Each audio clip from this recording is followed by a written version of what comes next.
হচ্ছে চাষি ভাইদের নিজস্ব অনুষ্ঠান কিষাণ বাণী।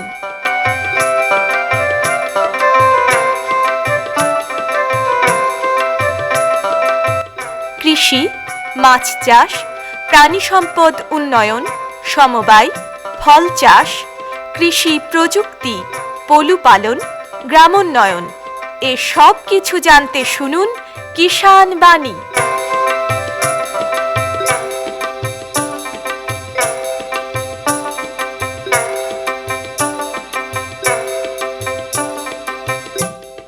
শ্রোতা বন্ধুদের অনেক অনেক প্রীতি ও শুভেচ্ছা জানিয়ে শুরু করছি ভারত সরকারের কৃষি ও কৃষক কল্যাণ মন্ত্রকের কৃষি সহযোগ ও কৃষক কল্যাণ দপ্তরের সহায়তায় অনুষ্ঠান কিষাণ বাণী। বন্ধুরা, আমরা যারা প্রাণী পালন করি বাড়িতে, আবার কেউ কেউ আছি আমরা যারা বাণিজ্যিকভাবে আমরা প্রাণীকে পালন করি, যেখান থেকে আমরা কিছু অর্থ উপার্জন করতে পারি। তো এই প্রাণী পালন করতে অসুখ বিসুখ হতে পারে বা প্রাণীটা হঠাৎ করে মারা যেতেও পারে। মারা গেলে তো আপনার তো ক্ষতি, কিন্তু এই মারা গেলে আপনি যে ক্ষতির মুখে পড়লেন, সেই ক্ষতিটা যদি আপনার রিকভার হয়, আপনি যদি ফেরত পান, তাহলে কেমন হয়? যেমন মানুষের বীমা রয়েছে, সেরকম কিন্তু প্রাণীদেরও বীমা রয়েছে। আজকে আমরা আলোচনা করব প্রাণী সম্পদ বীমা নিয়ে। এই বিষয়ে আমরা আলোচনার জন্য পেয়েছি প্রাণী সম্পদ দপ্তরের block livestock development officer doctor Ajit সিংকে।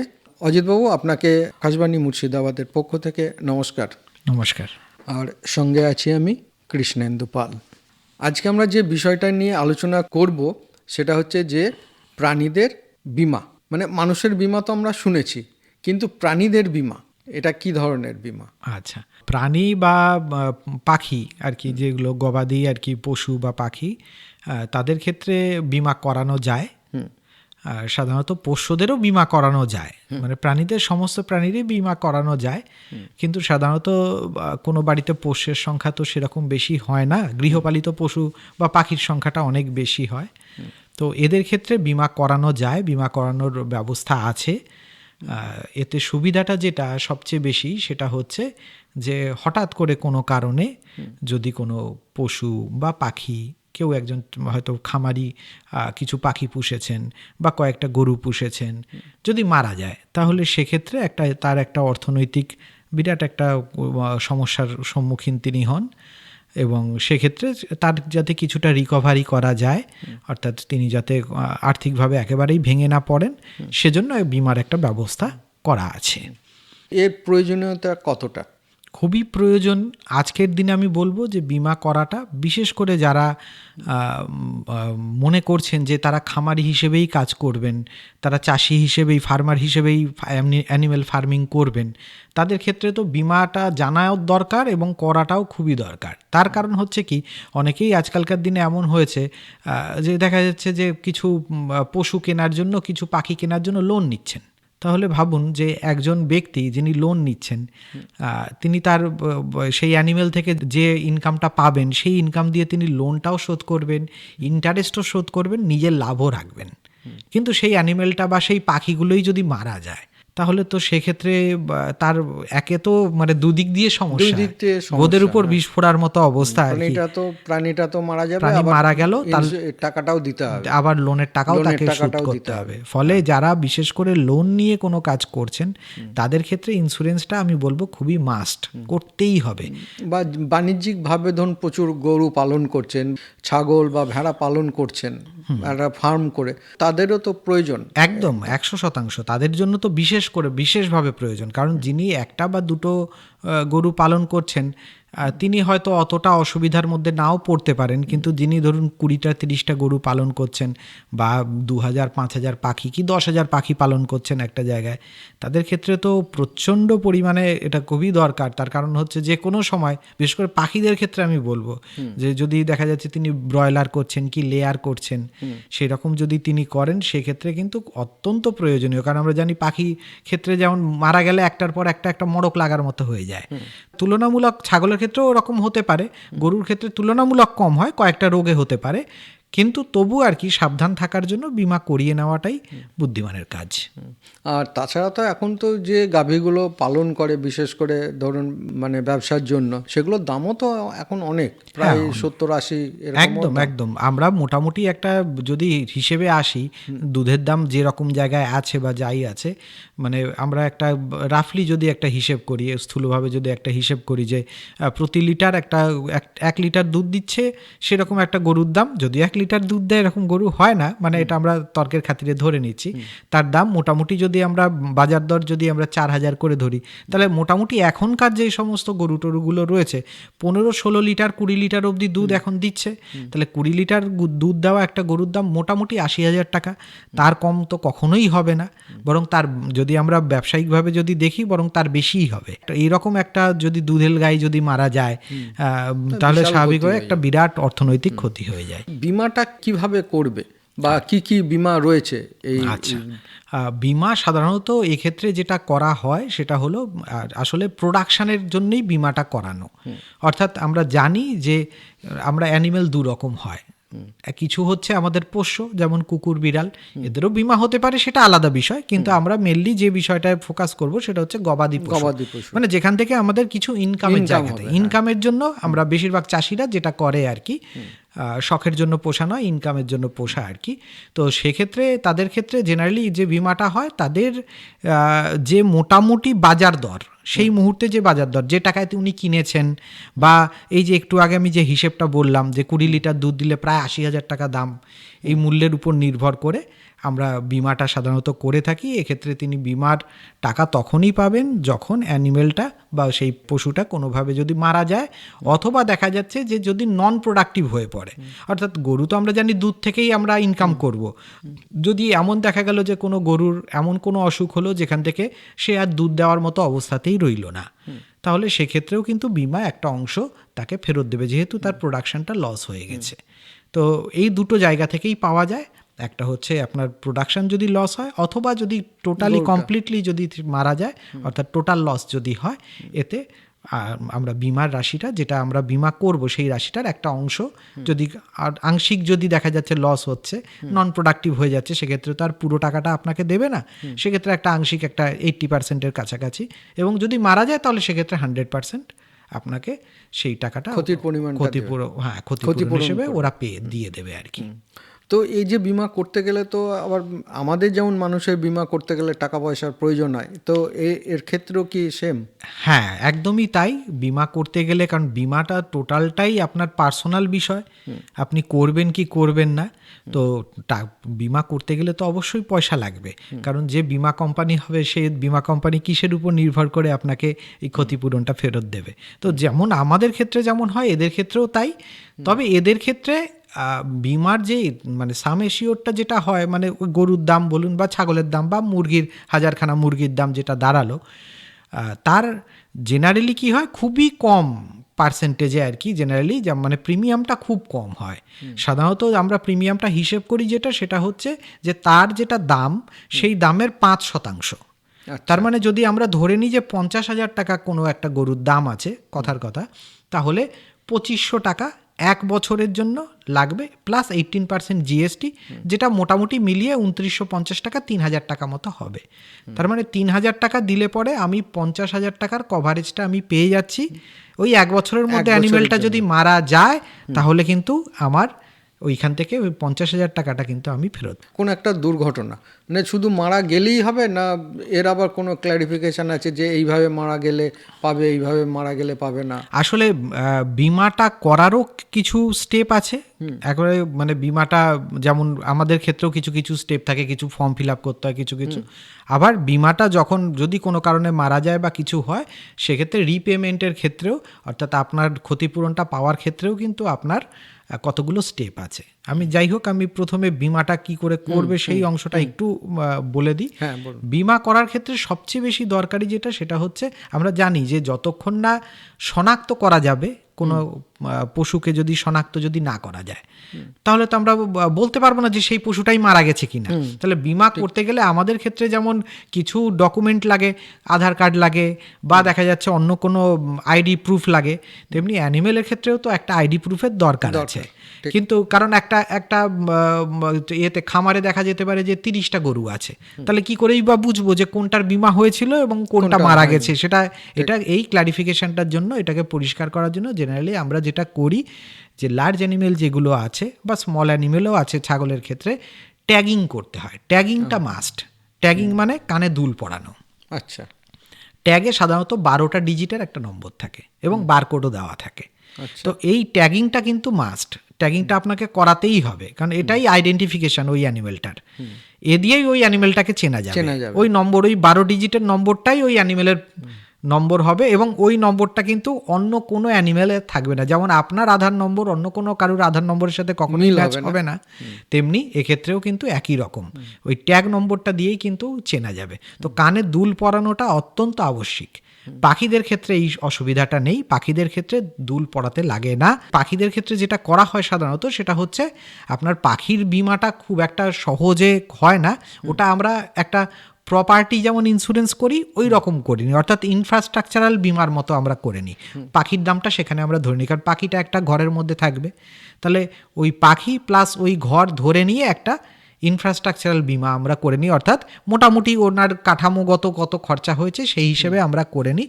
কারণ পাখির ক্ষেত্রে যেহেতু আইডেন্টিফিকেশনটা বা শনাক্তকরণটা দুল পরানোর মাধ্যমে বা কোনোভাবে সম্ভব নয়। পাখি বলতে আমরা যে মানে পোলট্রি একদম পোলট্রি, হাঁস মুরগি একদম হাঁস মুরগি আমরা টার্কির ক্ষেত্রেও করতে পারি, কোয়েলের ক্ষেত্রেও করতে পারি, এগুলো সব ক্ষেত্রেই করা যায়, কোনো অসুবিধার কিছু নেই। না এগুলো কি শুধু ফার্ম থাকলেই করতে পারে, না এমনি বাড়িতে কেউ পুষলে তাদেরও আসলে বীমার ক্ষেত্রে যে বিষয়টা হয় কি, বিষয়টা হচ্ছে আপনার যখনই লসটা বড় হবে, মানে আপনি দেখবেন যে আপনার লসটা বড় অঙ্কের হতে পারে, তখনই আলটিমেটলি লোকে বীমার দিকে ঝোঁকে। এবার যার ক্ষেত্রে হয়তো 10টা মুরগি আছে সে বীমার দিকে ঝুঁকবে না, তার কারণ 10টা মুরগির কতই বা দাম হবে, খুব বেশি হলে পরে সব মিলিয়ে ঝুলিয়ে 5,000 টাকা যদি দাম হয়, বড় মুরগি হয় তো 5,000 টাকা, খুব বেশি হলে, বেশি আমি হাইয়েস্ট ধরছি আর কি এটা, তো এই রকম দাম হবে, সেক্ষেত্রে সাধারণত লোকে বীমা করে না। কিন্তু যারা অর্গানাইজড কোনো একটা খামার করছেন, কোনো একটা ফার্ম করেছেন, তার ক্ষেত্রে তো একেবারেই ম্যান্ডেটারি, কারণ তার ক্ষেত্রে লসটা হিউজ লস, তো তাদের ক্ষেত্রে করতেই হয়। তো এই বীমা করার জন্য আপনার মোটামুটি প্রথমে ওই ট্যাগিংটা মাস্ট, ট্যাগিং এবং তার সাথে যে মালিক আছে তার কিছু ডকুমেন্টস প্রয়োজন পড়ে এবং তার সাথে ওই প্রিমিয়ামটা দরকার পড়ে। প্রিমিয়ামটা আপনি 1 বছরের করতে পারেন, 3 বছরের করতে পারেন, অথবা এমনও করতে পারেন 1 বছরের প্রিমিয়াম আপনি দিলেন এবং সেই পলিসিটাকেই 1 বছরের শেষে আপনি আবার সেটাকে এক্সটেন্ড করিয়ে নিলেন, যে আমি আরও 1 বছরের জন্য আমি আবার সেই অ্যামাউন্টটা দিচ্ছি এবং আরও 1 বছরের জন্য পলিসিটাকে আমার এক্সটেন্ড করে দিন। তো এটাও করানো যায়। কোনো পশু বা পাখি যদি বীমা করাতে হয় সেক্ষেত্রে কিন্তু একটা জিনিস খুব প্রয়োজনীয়, সেটা হলো আপনার তাদের হেলথ সার্টিফিকেট। আচ্ছা। তার কারণ আমরাও যেমন যখন বীমা করাই আমাদের তখন স্বাভাবিকভাবে আমাদের কিছু টেস্ট করানো উচিত, করাতে হয়। সাধারণত বীমা কোম্পানিগুলো এতটাই রমরমিয়ে তাদের ব্যবসা যে সাধারণত তারা চট করে ওই হেলথের সমস্ত টেস্টগুলো হয়তো করায় না, কিন্তু এখন এই মুহূর্তে দাঁড়িয়ে এটা করানোটা ম্যান্ডেটারি। তো যাই হোক, এদের ক্ষেত্রে কোনো হেলথ টেস্ট হয় না, কোনো রকম কোনো টেস্ট হয় না, কিন্তু একজন ভেটেরিনারিয়ান, রেজিস্টার্ড একজন ভেটেরিনারিয়ানকে দিয়ে একটা হেলথ সার্টিফিকেট অন্তত নিতে হয় যে এর কোনো রোগে এখন অসুস্থ নেই। তার কারণ হচ্ছে যে ওর যে মূল্যটা নির্ধারণ করা হবে তখনই ওই মূল্যটা, সঠিক মূল্যটা নির্ধারণ করা যাবে যখন ও রোগমুক্ত হবে। কোনো রোগযুক্ত যদি হয় তাহলে কিন্তু ওর সঠিক মূল্যটা নির্ধারণ হবে না, অর্থাৎ সেক্ষেত্রে কিন্তু আমরা সাম ইনসিওরটা যেটা সেটা কিন্তু আমরা সঠিকটা ধরতে পারবো না যতক্ষণ না আমরা এই হেলথ সার্টিফিকেটটা পাবো। তো এই শুরুতেই ট্যাগিং হলো, ট্যাগিংয়ের সাথে হেলথ সার্টিফিকেটটাও অত্যন্ত দরকারি, এইটা আপনাকে করতেই হবে। করে এবার হেলথ সার্টিফিকেটটা সাধারণত কি হয়, ব্লক থেকে যারা আছেন, যারা ব্লক প্রাণী সম্পদ আধিকারিক আছেন, বা দেখা গেল যে সেখানকার যিনি ভেটেরিনারি অফিসার আছেন তাকে দিয়ে নিয়ে নেওয়া যায়, কোনো অসুবিধার কিছু নেই। এবং তার সাথে যে সমস্ত ডকুমেন্টগুলো সেগুলো জমা দিলেই বিমাটা খুব সহজেই হয়ে যায়। বিমা হওয়াটা খুব একটা কঠিন ব্যাপার নয়, সহজেই হয়ে যায়। মূলত বিমাটা যখন যদি কোনো কারণে অসুস্থ হয় বা কিছু হয় বা মারা যাওয়ার মতো একটা সিচুয়েশন তৈরি হয়, তাহলে সেক্ষেত্রে কিন্তু একটু সতর্ক থাকতে হয়। সতর্ক মানে ব্যাপারটা কি রকম, সেটা হচ্ছে অনেক সময় হয় যে অনেক গরু বা ছাগল হয়তো দেখা গেল হঠাৎ করেই দেখা গেল আপনি বুঝতেও পারলেন না, সুস্থই ছিল, কিন্তু সকালে উঠে দেখছেন মারা গেছে। এরকম অনেক কেসেই হয়। আবার এমনও হয় যে দেখা গেল যে একটু অসুস্থ হয়েছে। তো স্বাভাবিকভাবে যখন বিমা আপনি রিপেমেন্ট আপনার হবে, কোম্পানি ইন্স্যুরেন্স কোম্পানি কিন্তু রিপেমেন্টের সময় আপনাকে দুটো ফর্ম দেবে, একটা ক্লেমের ফর্ম দেবে এবং তার সাথে সাথে দেবে আপনাকে একটা ভেটেনারি সার্টিফিকেটের ফর্ম। তার মানে এই ভেটেনারি সার্টিফিকেটের ফর্মটা কিন্তু খুব ইম্পর্ট্যান্ট। এই ফর্মটা ছাড়া কিন্তু আপনার কাজ হবে না। তাহলে স্বাভাবিকভাবে কোনো রেজিস্টার্ড ভেটেনারি প্র্যাকটিশনারকে দিয়ে, সে ব্লকে হোক বা কোনো প্রাণী স্বাস্থ্য কেন্দ্রের হোক, তাদের কাছ থেকে আপনাকে ওইটা ফিল আপ করাতেই হবে। অর্থাৎ তিনি ওখানে ওটা উল্লেখ করে দেবেন যে কখন মারা গেছিল, কবে মারা গেছিল, তার কানে যে দুল ছিল তার নম্বর কী ছিল, তার বয়স কত ছিল, সাম ইনশিওরটা কত ছিল, সেটা পলিসি দেখে পাওয়া যাবে। আর কি রোগে, আসলে কি রোগে সে মারা গেল, এইটা আর কি। এজন্য স্বাভাবিকভাবে যখনই আপনি বিমা করাবেন, আমার মনে হয় যে যদি অসুস্থ দেখেন বা কিছু দেখেন, সেক্ষেত্রে অন্তত প্রাণী স্বাস্থ্য কেন্দ্রগুলোতে বা ব্লকের আধিকারিকের সাথে আপনার একটু যোগাযোগটা রাখার দরকার, যে এরকম আমি বিমা করেছিলাম ডাক্তারবাবু, তো গরুটা খুবই অসুস্থ, কি ছাগলটা খুবই অসুস্থ দেখছি, এরকম একটা সিচুয়েশান দেখছি, আমরা তো ট্রিটমেন্ট করাচ্ছি বা যেটা করার করছি, তবু আপনাকে একটু জানিয়ে রাখলাম যদি মারা যায়। তো এইটা আপনি আগে থেকে কিন্তু একটু জানিয়ে রাখলে পরে এটা সুবিধা হয়। তার কারণ হচ্ছে অনেক সময় অনেক বিমা কোম্পানি আছে, সেক্ষেত্রে যদি খুব হিউজ অ্যামাউন্টের যদি আপনার সাম ইনশিওর্ড হয়, সেক্ষেত্রে পোস্টমর্টেম সার্টিফিকেট কিন্তু মাস্ট। আচ্ছা, তাহলে পোস্টমর্টেম সার্টিফিকেট দিতে গেলে স্বাভাবিকভাবে ডাক্তারবাবুকে আপনার ওখানে যেতে হবে, সেই অ্যানিমেলটাকে অ্যাটেন্ড করতে হবে এবং তার পোস্টমর্টেম করতে হবে। আচ্ছা, এইটা না করলে পরে কিন্তু তারা অনেক সময় এই বিমার টাকাটা কিন্তু রিম্বার্স করে না। তো সেই জন্য কিন্তু একটু ডাক্তারবাবুর সাথে যোগাযোগ রাখাটা খুবই দরকার।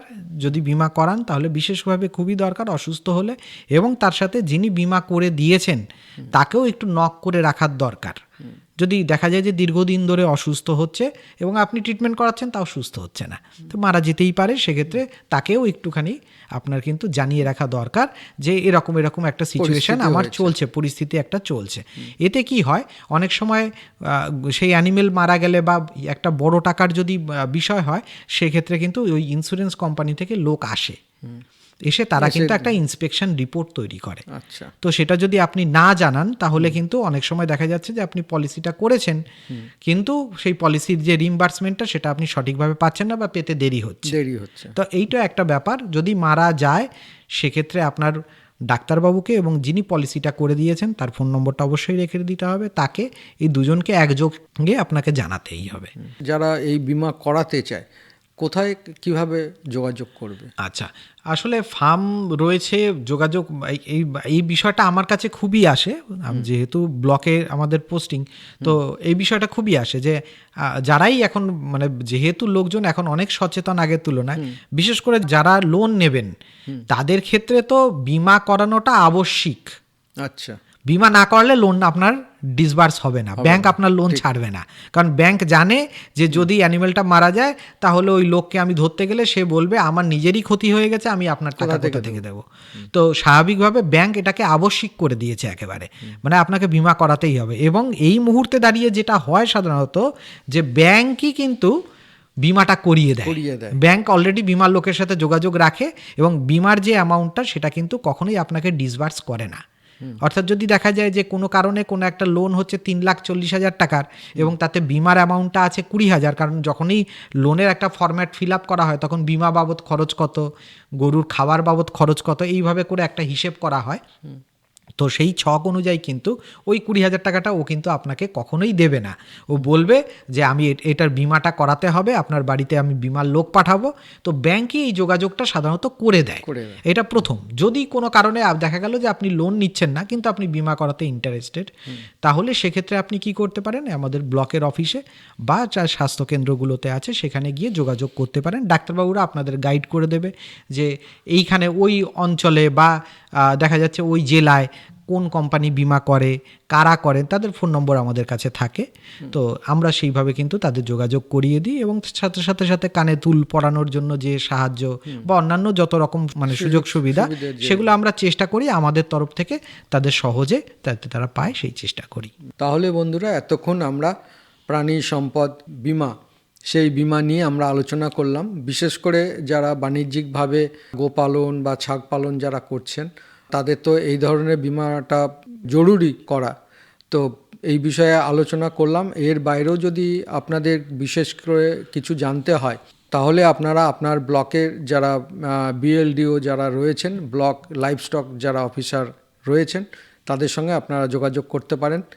আর এতক্ষণ আমরা এই বিষয়ে আলোচনা করলাম, আর এই আলোচনার জন্য আমরা পেয়েছিলাম জেলার প্রাণী সম্পদ দপ্তরের block livestock development officer doctor Ajit সিংকে। অজিতবাবু, আপনাকে আমাদের তরফ থেকে এবং কৃষক বন্ধু, শ্রোতা বন্ধু প্রত্যেকের তরফ থেকে অসংখ্য ধন্যবাদ। নমস্কার। সকলকে অনেক ধন্যবাদ। আর সঙ্গে ছিলাম আমি, কৃষ্ণেন্দু পাল। हर जोखिम से निकल कर फसल आए, सुरक्षित हो जाए। फसल बीमा से हर किसान अब आत्मनिर्भर हो जाए।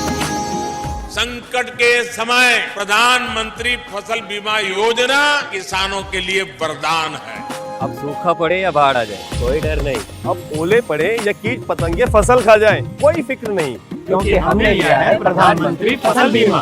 बुआई से फसल कटाई तक हर जोखिम का दावा, न्यूनतम प्रीमियम पर अधिकतम भुगतान का वादा। योजना से हर साल जुड़ रहे हैं 5 करोड़ से ज्यादा किसान। अब आपकी है बारी। नजदीकी कृषि कार्यालय, सहकारी समिति, बैंक शाखा, अधिकृत बीमा कंपनी या जन सेवा केंद्र में स्वेच्छा से करा सकते हैं पंजीकरण। फसल बीमा पोर्टल या फसल बीमा ऐप द्वारा भी कराया जा सकता है पंजीकरण। प्रधानमंत्री फसल बीमा योजना, आपकी फसलों का संपूर्ण सुरक्षा कवच। कृषि एवं किसान कल्याण मंत्रालय, भारत सरकार।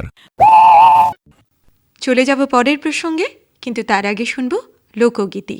শিল্পী ফরিদা পারভিন।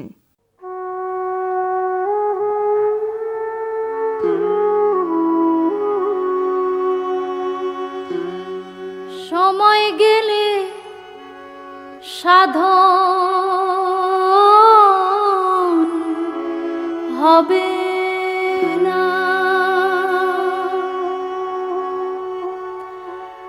দিন থাকতে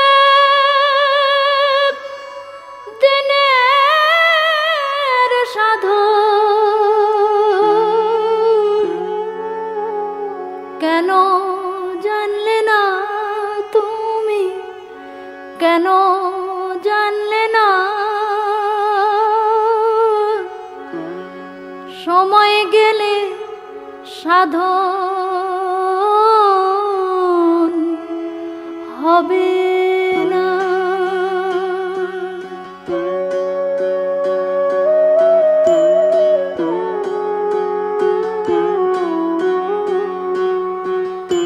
জানো না মন খালে বিলে থাকে নামি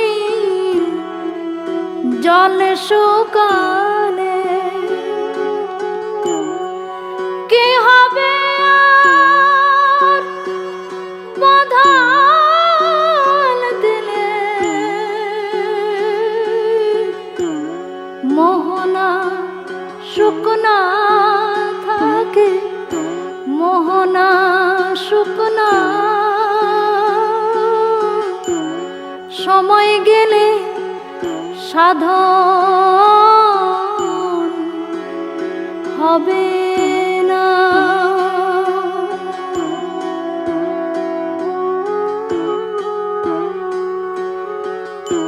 অসময়ে কৃষি করে মিছামিছি খেটে মরে, গাছ যদি হয় বীজের জুড়ে, ফল ধরে না তাতে, ফল ধরে না সময় গেলে সাধন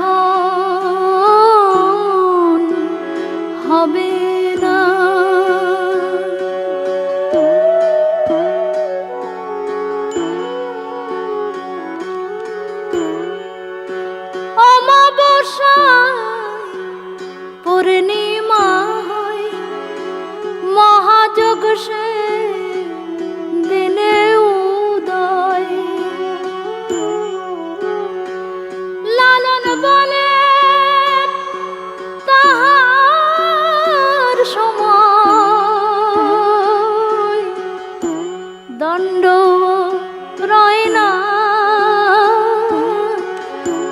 দণ্ড রয় না,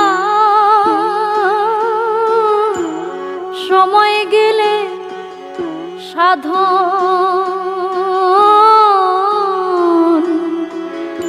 হবে না। লোকগীতি শুনলাম ফরিদা পারভিনের কণ্ঠে। प्रधानमंत्री किसान मान धन योजना, मिलेगा पेंशन का सहारा, कृषक ना होगा बेसहारा, जुड़ेगा खुशियों से नाता, कटेगा सुख से बुढ़ापा, सुरक्षित होगा अन्नदाता, सुरक्षित होगा अन्नदाता। प्रधानमंत्री किसान मान धन योजना से लघु सीमांत किसानों का भविष्य होगा सुरक्षित और 60 वर्ष की आयु से 3,000 रूपए मासिक पेंशन होगी सुनिश्चित। 55 रूपए से 200 रूपए की मासिक किश्त देकर प्रवेश कर सकते हैं 18 से 40 वर्ष तक के किसान। इस अंशदायक योजना में सरकार देगी बराबर का योगदान। सभी किसान भाई बहन इस योजना के लाभ के लिए जन सेवा केंद्र में जाएं और अपना निःशुल्क नामांकन कराएं। प्रधानमंत्री किसान मान धन योजना, अन्नदाता के परिश्रम को संबल, पेंशन से सुरक्षित उनका कर। कृषि एवं किसान कल्याण मंत्रालय, भारत सरकार द्वारा जनहित में जारी।